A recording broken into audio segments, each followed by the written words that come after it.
episode. I guess the class trial ended and we were found guilty. But right before we died, Alter Ego kind of saved us from our punishment, and we were kind of dropped, I guess, into this garbage pit. And so now we gotta, I guess, find a way out. So, yeah, let's go ahead and take a look at all this debris that's in here. Is that an airplane? How'd something like that wind up in the school's garbage pit? And is that like a satellite too right there or something? What is that? That's a rocket and a tank. I better not think too much about what I'm seeing down there. Okay. This is a desk. It's probably the one that fell down here with me. I guess let's go to the door. Rattle, rattle. It's locked. Rattle, rattle. No matter how many times I pushed or pulled or kicked at it, it didn't budge. Getting out of here isn't gonna be that easy. Well, if I'm not getting out of here anytime soon. I decided to look around for some food. There's plenty of food here, but it's all rotten. But that was pointless too. Next, I searched for some water. How can I be sure which liquids I can drink and which ones are an all-around bad idea? Again, pointless. I feel like I'm blocked in on all sides. But that's still not enough reason to give up because I'm still alive. As long as I'm alive, I'll never give up. After making that proud declaration, the next thing I decided to do was go to sleep. My sleep was deep and uninterrupted. That was my only way to preserve what little strength I had left after not being able to eat or drink. I can't be sure, but I think at least a full day had to have passed. And all I did was sleep and sleep.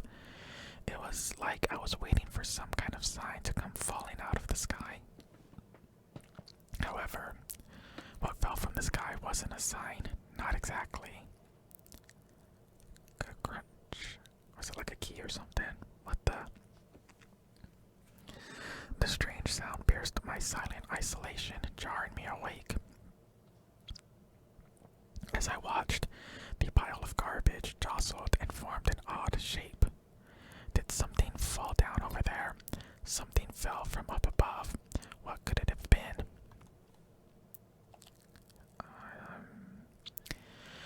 Did a giant piece of trash just fall down here? I carefully stretched my hand out toward whatever it was that had tumbled down here with me. A giant piece of trash, rude. Before she even emerged from the pile of garbage, I knew who it was. Oh, Kyoko's with us. This place smells awful. Kyoko, you look like you're doing better than I expected. What are you doing here? Isn't it obvious? I'm here to help you. I'm glad to hear that, Kyoko. You got a bit of garbage in your hair. She gave her head a quick, sharp shake to get rid of the trash, then faced me again. First, I have something for you. Go ahead and eat it. We can talk once you're finished. Thank you. I snatched the bread and water that she was holding out for me. Within seconds, it was in my mouth and making its way toward my stomach. Phew, that really hit the spot. Now, I've got all the energy I need to keep going. So, you still haven't given up then? Of course not. After all, the fact that I can keep going forward is about all I'm good at. Well, that's not such a bad thing to be good at. Okay, so I guess let's talk to her some more. But Kyoko, why did you come to rescue me? To pay a debt? Or no, to atone? Atone. During the trial, even though you knew I was lying, you didn't say anything. So you knew that I knew. But even though I knew, I did nothing to help you. I abandoned you. Don't say that. You didn't abandon me. No, that's exactly what I did. I abandoned you in order to save my own life. You were trying to save me, and I couldn't bring myself to do the same for you. But listen, not that I'm trying to make excuses, but there was a reason that I had to survive no matter the cost.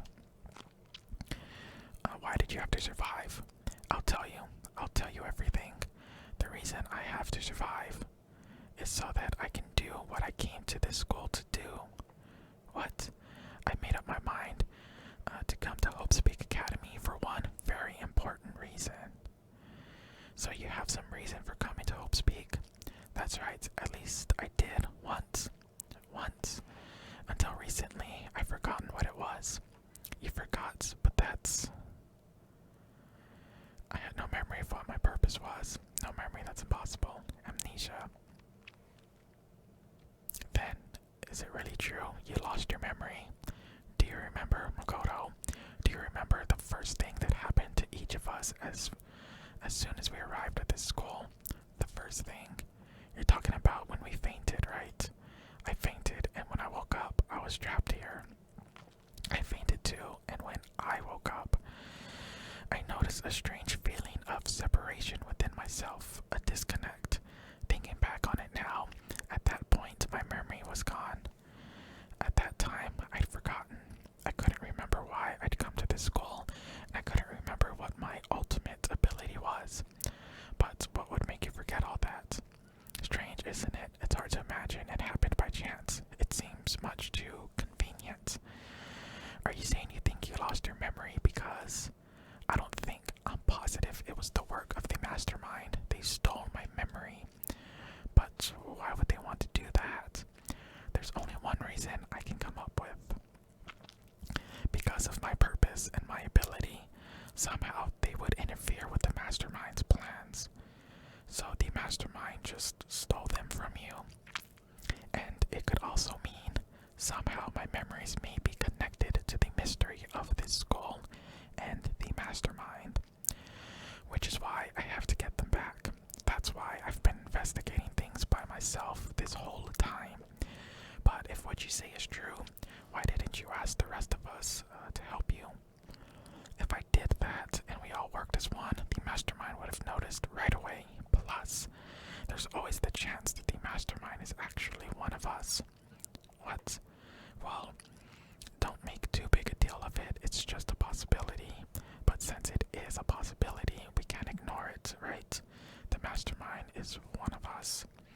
If she believed that, then of course she couldn't trust anyone around her, in which case it only makes sense that she would look into her missing memory by herself. That being said, there was a limit to what I could do by myself, which is why I asked you to help me. But why me? Because among everyone, you were least likely to be the mastermind. That was just intuition. But I see. Your intuition was right, though. There's no way an ordinary kid like me could have been the mastermind. I understand. I should understand everything. My goal isn't to get out of here. It's to stay here. It's just like the dream I had before, but why did that just happen? Are you okay? Oh yeah, it's nothing. It is nothing, right? Even now, I still trust you, you know? It's just I'm not used to relying on others. I know I never asked you for help the right way, so I understand if you're not convinced. Honestly, I was convinced. I think that's just her personality. You said you had a reason for doing all that, investigating on your own. So how'd that turn out? Were you able to remember anything? I think there's still a lot I don't remember, but at the very least, I was finally able to recall my purpose and my ability. Ooh, what is that? You mentioned your ability. My ability, what everyone should have known me for. I'm the ultimate detective. Okay. Let's write that down.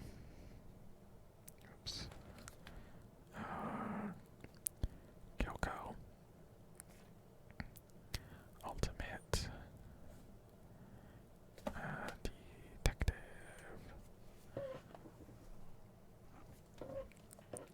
The ultimate detective. And the reason I came to Hope's Peak Academy, there was someone I had to find here in the school. You had to find someone who, excuse me, well, it was the headmaster of Hope's Peak Academy. The headmaster. Why did you want to find the headmaster? because he's my father. Oh shit. Father is headmaster. What? I was separated from him as a child. As it turns out, he became the headmaster of Hope's Peak. Kyoko's dad is Hope's Peak headmaster. Then that explains when Alter Ego told us how he thought the headmaster was involved. I'll find a way. No matter what it takes, I will find the headmaster, no matter the cost. Kyoko, what's going on? My memory hadn't come back at that point, but when he said that, I felt strange. It makes perfect sense now, of course, since my whole purpose for coming here was to find him. That makes sense. But listen, Makoto, I want to make this perfectly clear so there's no misunderstanding. I said the headmaster wasn't the mastermind, but I didn't say that to protect him. I only said what I felt based on what I'd seen when I snuck into the headmaster's room. Then what did you see in there? The room had been ransacked. The shelves were a mess, the desk drawers dumped on the floor. The only conclusion is that someone who didn't know where anything was had been in there. You mean the mastermind, right? That was my assumption, yes, and to confirm my suspicion, I decided to investigate the second floor of the dorms using the key I'd found. But why there? Because I also found this in the headmaster's room. This is some kind of map. It's a layout of the entirety of Hope's Peak Academy. I found it in the headmaster's room along with Mukuro's profile and that key. The map showed that the second floor was home to a number of rooms meant for faculty use. Some of the staff must have had to stay overnight from time to time, and I figured the headmaster would have some kind of private room there. I assumed that if that were true, that room would likely hold more clues, so I went to check. And that's when I finally remembered. I remembered that my purpose was to find the owner of that room. So you went there to see if the headmaster really did have a private room there. But once I got there, I noticed that the second floor of the dorms didn't have any cameras or monitors. So what was it like, that part of the school, I mean? It's hard to describe. All I can say is, the moment I saw it, I realized whatever's going on in the school is more horrific than we ever imagined. What do you mean? I can't explain it. You need to see it for yourself, and I'm sure you'll get your chance soon enough. It sounds like it must be important and really ominous. Of course, once I got to the second floor, which is why I had no idea what was going on in the rest of the building. It has to do with Mukuro Ikusaba, doesn't it? Just to be perfectly clear, I didn't kill her. And I know it wasn't you either. I know, you're right, but that just means everyone but you and me had an alibi, so then who did kill her? What I can say for sure is that the mastermind is directly involved. To begin with, the point of the class trial of Mukuro Ikusaba was to get me killed. Get you killed. I stole that key and disappeared, and in retaliation, they wanted to draw me out and eliminate me. That was the point of the class trial. It was. The mastermind knew they couldn't interfere directly. You mean because of the school regulations? Exactly. With minimal restrictions, you are free to explore Hope's Peak Academy at your discretion. The mastermind is adamant about following the rules, and with that rule in place, they couldn't step in. Since they couldn't kill me themselves, they tried to use the class trial to do it. The mastermind couldn't step in because of the rules. That makes it sound like the mastermind themselves is somehow bound by the school regulations. There's one other thing I like to point out about the murder of Mukuro Ikusaba. What's that? There was a point where Mukuro may not have become the victim. It could have been you, Makoto. I could have become the victim. You know what I'm talking about, right? Oh, they snuck into my room. They were gonna kill me during the night. I can hear them, you know. The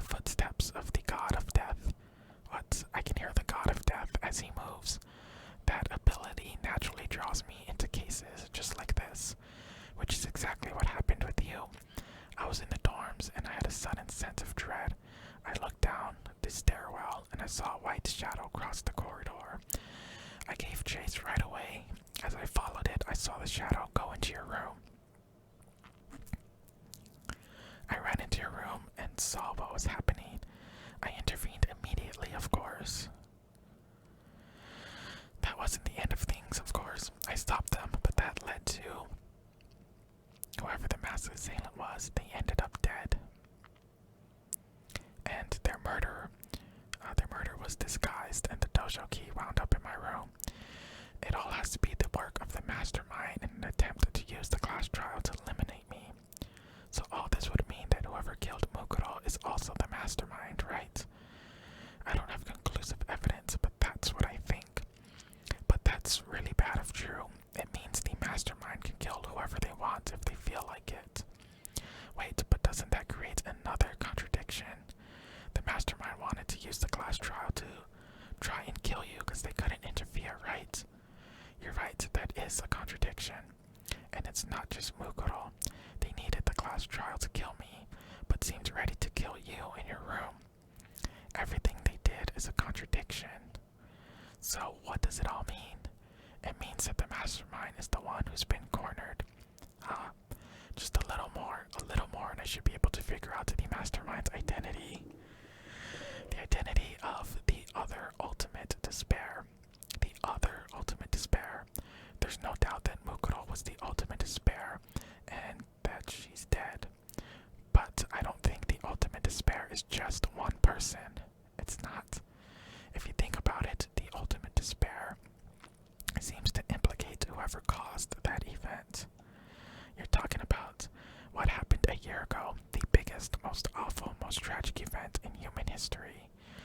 The tragedy, whoever's responsible for that, they're the ultimate despair. That despicable group whose only purpose and motivation comes from despair.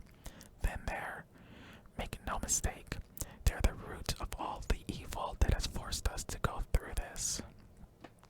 That is the ultimate despair, and that is our real enemy. Chapter 5, 100 Mile Dash, Pain of a Junk Food Junkie. It's clear, yep, the end. Surviving students, 6. Okay. To be continued. Oh man. We received the Dream Island rocket present. Okay, I guess go ahead and save. Yep. The ultimate despair. A group of people who caused the tragedy 1 year ago. The same people put together this killing game and began broadcasting it around the world. The most desperately awful group of people ever. That is the mastermind's true identity. Our enemy has finally been revealed. But right now we have to get out of this horrible place. Figuring out that the rest of the story can come after. Yeah, you're right. Do you have a key for that door? Kyoko, do you still have that one thing? Monokuma's secret tool that you got from the headmaster's room. Of course I do. It's an absolutely vital part of ensnaring the mastermind. I would never part with it. And it can open any door in the school, right? That's right. Then we should be able to use it on that door, right? Can you open it now, please? Hey Kyoko, can we use that key of yours to open this door, right? I can use this key. Let's find out. Kyoko took out the key with the Monokuma design on it and slid it into the keyhole. And then click, click, click. Yes, it opened. And now we can get out of here. Let's go. Sounds good. We quickly opened the door and made our escape from the garbage pit. Finally, we were finally free, but there wasn't even time to take a breath of relief because the real fight had just begun. Chapter 6. Ultimate pain, ultimate suffering, ultimate despair, ultimate execution, ultimate death. Deadly life on 2, 3, 4, 5, 6. After leaving the garbage pit, we found ourselves in a tunnel extending straight up like a chimney. There was a metal ladder leading up into the tunnel. We started climbing the ladder, intent on reaching the surface.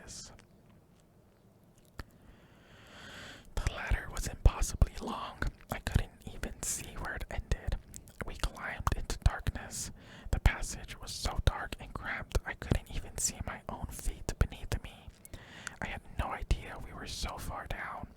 Don't lose your footing. If you slip, I won't be able to catch you. Yeah, I'll be careful. But now that you said that, I'm getting kind of nervous.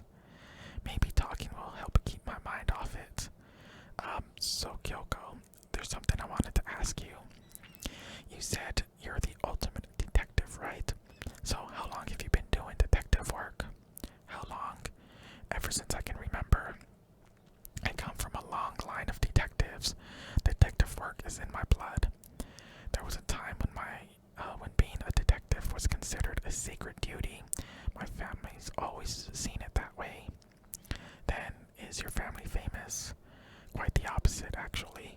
Even among actual detectives, many people haven't heard of us. But how come? It's like your family tradition, right? So, because we take pride in it. Pride, a detective is neither light nor shadow. We represent neither justice nor evil. That is how we can uncover the absolute truth. We stand neutral in all things, and to do that, we have to stand separate from the rest of society, which is why we've made a conscious effort to conceal our existence. A conscious effort. It's kind of old-fashioned, and I can't say it's entirely rational, but it's our family creed, and we do what we must to protect it, because, like I said, it's our source of pride. Pride. So that explains. Before I came here, when I was looking up info about the school online, I never saw anything about her. Could be there, baseball, because she hid herself on purpose to protect the pride of her family. And yet, I gave up some of that pride. In order to enter Hope's Peak, I had to reveal myself to the school. I did it knowing it was something a true kitty detective would never do. But the reason you gave up that pride, the reason you would go so far to enter Hope's Peak, it was because that's how much you wanted to reconnect with your dad, right? There's no shame in that. Reconnect. I had absolutely no desire to reconnect with my father. But you'd be reuniting after all those years, right? You would have had so much to talk about. There's nothing I want to talk to my father about. There is something I want to say to him, though. What? No matter what it takes, I have to find him and tell him face to face. What is it? I want to sever all ties with him. Sever. The last time I saw him, I was still very young, so I don't remember myself, but apparently he was extremely intelligent. He was in line to become the next head of the Kitty family. He was talented, he had a promising future, but he had no interest in detective work, so he cut himself off from the family. Not long after that, my mother died, and he simply ran away. He went to my grandfather, and they had a huge argument, and young as I was, he left me behind. I'm sure there was a reason for that. I'm sure your dad wanted to take you with them. If that's true, then I need to thank him. Thank him for leaving me. Because unlike him, I take pride in the work I do. I take pride in my family name. So every last part of me is happy he didn't take me with him. If I'd gone with him, I never would have had the chance to become a detective. I was above Kyoko on the ladder, so I wasn't able to see her expression. So I couldn't tell. I couldn't see how she looked when she said that, what she might have been feeling. All I could tell was that compared to her usual self, she was more talkative and more emotional. I don't blame him, you know. He had his own life to live. That's what anyone in my position might say, right? But it's not true. But there's one thing that I can never forgive. Really. The way everyone else looked at me. I was never sad about being left behind. Like I said, I think it was a good thing. But when the rest of my family looked at me, they saw something different. They only saw me as the little girl that was abandoned by her father. That's how they see me, even to this day. His shadow has been following me my entire life. I'm sick of it. I need him out of my life. I need to step out of his shadow. That's why I have to find him and tell him we're no longer family. In order to settle the past, wanted to remove him from my life forever. I have no doubt he forgot about me years ago. But your family, to just cut him off like that. Our only connection is through blood, nothing more. Are we connected by heart and soul? No. Is blood really enough to call someone family? Only connected by blood, not by heart or soul. I was so shocked to hear her say something like that. I didn't know how to respond. So instead, I said nothing. I just kept climbing the ladder in complete silence, and after I don't know how long, we finally reached the top. Wow. Looks like this is it. On the other side of this door, Hope's Peak is waiting for us. We're back. Remember that hatch on the ground near the trash room? I'm fairly certain that's where we'll come out. I unlocked it earlier, so it should open without much trouble. Well, here goes nothing. I reached my right hand up and pushed against the hatch. The hatch opened with ease, and so... we're on the other side of this. Okay, looks like we're back. I can't believe how long the ladder was. I'm exhausted. I can't exactly say we're safe and sound, but at least we're out of there. Now we're back in Hope's Peak Academy. Kyoko, thank you. I never would have gotten out of there without you. No thanks necessary. I was just returning the favor. And that's where we're going to stop today's video. And